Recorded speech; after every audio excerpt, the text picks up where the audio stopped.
Olha, eu acho que essa relação pessoal entre os presidentes, como aconteceu com o Trump e o Bolsonaro, baseados em questões ideológicas, ela vai ficar superada. Eu acho que as relações vão ser institucionais.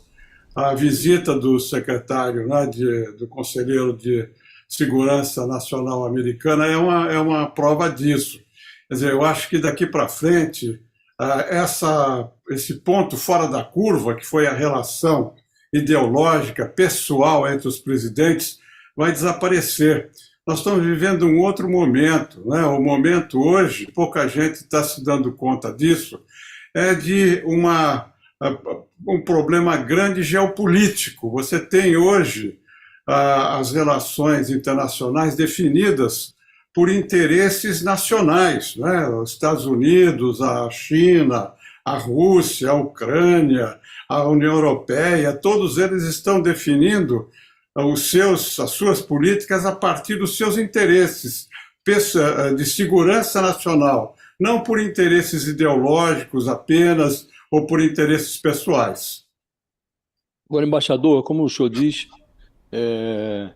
nós cultivamos aí uma diplomacia personalista, né, que o Bolsonaro manteve com o Donald Trump, e estamos voltando àquele profissionalismo secular do Itamaraty que coloca o interesse nacional acima de amizades hipotéticas, né?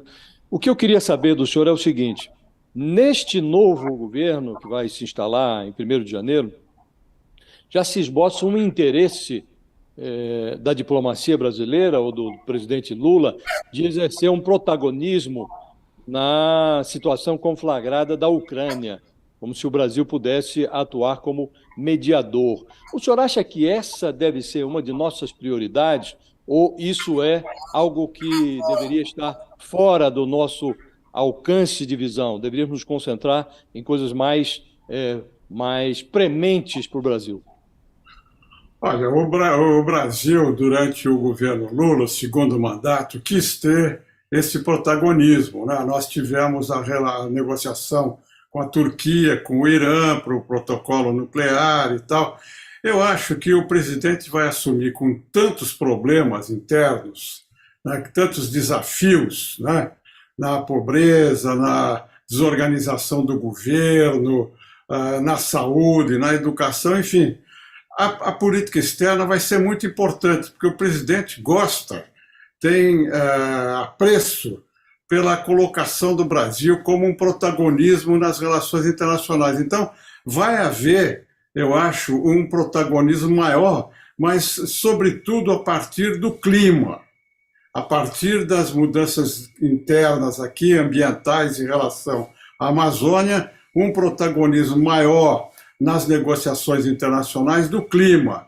Essa questão da guerra certamente vai estar no contexto, mas o Brasil tem tantos problemas antes e não tem o cacife, né, não tem excedente de poder para interferir nessa questão. Eu acho que o Brasil pode, como se diz na diplomacia, né, pode apresentar os seus bons ofícios, mas não tem força para interferir nessa luta. Agora, como eu disse, como toda a política internacional hoje, na minha visão, está baseado mais na geopolítica, o Brasil tem uma participação importante geopolítica em relação à China, tem, como nós vimos ontem, uma relação geopolítica com os Estados Unidos importante e pode desempenhar no contexto internacional da ONU, por exemplo, né, que ele é membro do Conselho de Segurança hoje, um fator positivo para a busca da paz.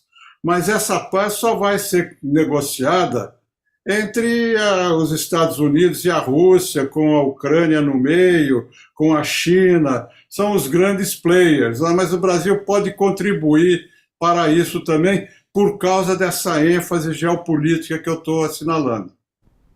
Pois é, e embaixador, e falando um pouco mais sobre as questões climáticas, é uma pauta aí do mundo inteiro, né? O Brasil estava de fora dessa discussão, se colocou de fora dessa discussão no governo Bolsonaro, o Lula, presidente eleito, ainda não tomou posse, mas participou da COP27 e disse, inclusive, que ia propor que o Brasil recebesse a COP30, né, em 2025, salvo engano, e que levaria para a região amazônica, para que as pessoas conhecessem, quem não conhece, né, os líderes mundiais, tivessem a oportunidade de conhecer essa região. Parece ser um passo importante? Olha, eu acho que isso é muito importante, essa decisão de levar a COP, se aceita pela ONU, né, lá para a Amazônia, vai mostrar a dimensão que isso é para o Brasil, né, a dimensão do problema. A Amazônia é do tamanho da Europa Ocidental, nós temos que ter a cooperação internacional, o acordo, né, o Tratado de Cooperação Amazônica tem que funcionar, e o Brasil, tudo isso que nós estamos falando, em outras palavras, é o seguinte: o Brasil tem que recuperar o seu papel de liderança regional, de protagonismo internacional, nos temas que interessam ao Brasil. Se vocês perceberem que há uma situação hoje em que, pela primeira vez na história, o Brasil está no centro dos acontecimentos mais importantes do mundo, que são justamente os temas globais de meio ambiente, de mudança de clima. O Brasil nunca esteve no centro de nenhum acontecimento global. É a primeira vez que ocorre isso. E ocorre isso com essa mudança de governo, em que nós temos uma ação externa muito mais importante, porque o governo atual ele deixou a parte externa num lugar secundário, não é? Nós nos isolamos em muitos aspectos, nós não aproveitamos as mudanças que estão ocorrendo no mundo, e hoje nós temos problemas internos, como a reindustrialização, por exemplo, que pode estar vinculada a uma ação internacional, através de cadeias produtivas, através de negociações geopolíticas, porque os Estados Unidos não esperam alinhamentos automáticos do Brasil. Eles sabem a posição de independência que o Brasil tem, mas eles sabem o potencial que o Brasil tem de representar aqui na região, por causa da Venezuela, por causa da Argentina, por causa do Haiti, um papel muito positivo, muito importante. Por isso que, apesar das diferenças, né, que existem nas percepções entre o Brasil e os Estados Unidos estão interessados numa aproximação maior, numa cooperação com o Brasil. Nós temos que explorar isso de nosso lado, saber o que retirar dessa aproximação. Agora, embaixador, quando o Lula assumiu o governo pela primeira vez, há 20 anos, em 2002, nós tínhamos um cenário internacional bem fazejo, né? E muito favorável, inclusive do ponto de vista econômico. Temos agora um cenário que é absolutamente adverso.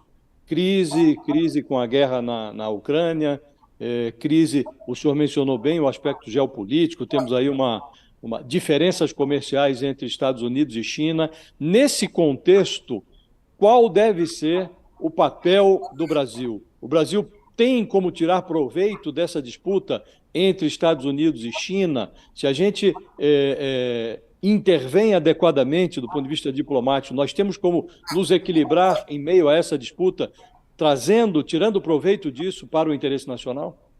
Olha, eu acho que sim. Eu acho que se a gente tiver um mínimo de organização e de previsão, né, de ações do futuro, de médio e longo prazo, com essa visão de futuro e tendo um objetivo, não é, de crescimento, de desenvolvimento, de emprego, de diversificação das nossas exportações, de reindustrialização, tudo isso tem um grande potencial de apoio externo, porque dinheiro no mundo existe. O Brasil deve voltar a ser uma das 10 maiores economias do mundo. A gente perdeu essa colocação. O Brasil, por causa do mercado de carbono, por causa de todo esse tema, eu estou insistindo muito, porque essa questão ambiental hoje é fundamental para o mundo inteiro. Todos os países estão interessados. E há muitas oportunidades para o Brasil, com energia limpa, enfim, tudo o que está acontecendo agora. A gente precisa ter um mínimo de planejamento e de visão de médio e longo prazo. Não podemos tomar posições isoladas sem ter uma estratégia que, na minha visão, passa pela reindustrialização do país, passa, como está fazendo os Estados Unidos, estão fazendo a Europa, por priorizar áreas essenciais, áreas estratégicas, como medicamentos, agricultura em certos setores, e outras áreas, a área de semicondutores, enfim, áreas estratégicas para o nosso desenvolvimento e procurar aproveitar esses nichos de mercado, inclusive para a China, para outros países, para promover a indústria interna, promover o desenvolvimento, promover o emprego. O comércio exterior hoje tem um papel estratégico nessa nova configuração global que nós estamos assistindo. Embaixador, o senhor mencionou o mercado de carbono e também realçou a importância que o meio ambiente adquiriu e, por consequência, a importância que o Brasil adquiriu internacionalmente. O que eu queria saber do senhor é o que o Brasil tem que fazer para extrair ganhos econômicos, para que a nossa disposição de preservar a floresta resulte em resultados econômicos para o país, para que o mundo se envolva economicamente nesse esforço. Olha, a gente tem que criar regras estáveis. Quer dizer, nós tivemos aí o Acordo de Paris de 2015, tivemos a COP 26, né? Essa foi a 27 anterior, que tentou definir regras para transações de mercado de carbono na área estatal. O governo brasileiro, em maio passado, publicou um decreto muito genérico, tentando regularizar a situação do mercado voluntário de carbono. Isso tudo é insuficiente. Desde 2009 que o Brasil está trabalhando para regulamentar o mercado estatal, né, o mercado entre países de mercado de carbono, e não consegue. O Rio de Janeiro vai inaugurar no começo do ano uma bolsa que vai transacionar títulos de mercado de carbono. Então nós temos que acelerar o processo regulamentar para dar segurança jurídica para as empresas, para os estados comercializar esses títulos. Já há um mercado incipiente no Brasil, mas precisa ser melhor regulamentado e melhor, dando maior segurança jurídica aos atores, isso vai acontecer. Nós estamos atrasados nesse processo, mas eu estou seguro que vai acontecer e vai causar muito benefício para o Brasil e vai ajudar o desenvolvimento da Amazônia.